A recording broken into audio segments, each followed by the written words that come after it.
Dobro jutro in danes je čas oziroma zdaj za drugi jutranji klepet. To so torej kratki mini videi, ki ti bojo pomagali pri prodaji oziroma so bolj vezani na neke take pomisleke, ki jih velikokrat slišim, pa niso čisto fajn, da jih imamo glede prodaje. In danes sem se želela dotakniti, ker dobim pa velikokrat, kakšen komentar. Ja, Maja, ampak jaz veliko objavljam na socialnih omrežjih ali pa veliko se redno objavljam na družabnih omrežjih, ampak ni pa potem prodaje, ne. In tukaj je fajn, da razmislimo najprej oziroma da se vprašamo, kaj družabna omrežja sploh so.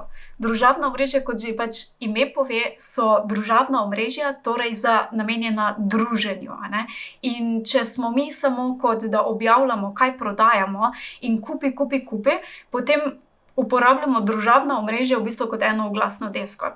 Zdaj, verjetno je zelo malo ljudi takšnih, ki si pa želi biti pač želi redno brati vsak dan oglasno desko, In če vidijo tvojo objavo in nimajo nobene vrednosti, potem verjetno ne bodo niti več gledali tvojih objav in seveda normalno ni potem takšnega efekta, kot si želimo v smislu prodaje.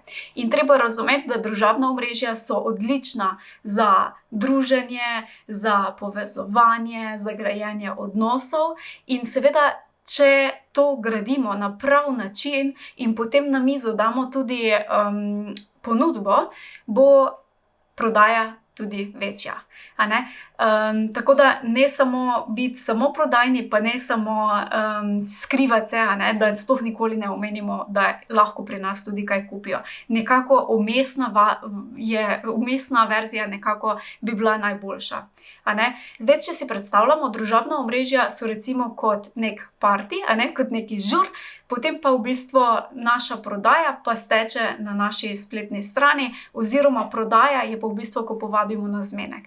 In zdaj, če povabimo prehitro na zmenek, je lahko pač problem, ali pa če predolgo čakamo, bomo verjetno tudi dobili odgovor ne, Zdaj, vse, kar delamo glede prodaje, staviti na družabna omrežja, pa je lahko zelo nevarno, Nevarno iz vidika, ker se z družabnimi omrežji lahko kadarkoli zgodi marsikaj, lahko nam zaprejo račun, lahko se spremeni algoritem in tako naprej.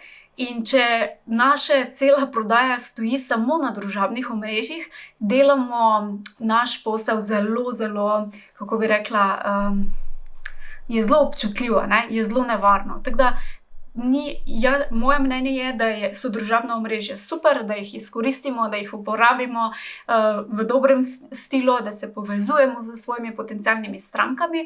Je pa dobro, da vzpostavimo tudi drugačne sisteme oziroma da imamo tudi druge kanale, kot je naša spletna stran, naša mailing lista in tako naprej, ker na eni strani naredimo tudi bolj varen naš posel, po drugi strani lahko kadarkoli pridemo do naših strank oziroma jih dosežemo, če tako rečemo. Ker treba tudi razumeti, organski doseg na družabnih omrežjih, mislim, da je okrog 1% že sedaj, je res zelo nizek, tako da če imamo toliko pa toliko sledilcev in vidi samo 1% se prikaže naša objava, že tukaj, vemo, da ne more biti zdaj veliko nekih rezultatov. Zato definitivno dajmo uporabljati družabna omrežja, jih definitivno priporočam, naj pa ne bo to edino, kjer mi prodajamo, gradimo odnose in imamo nekako svoj sistem za prodajo.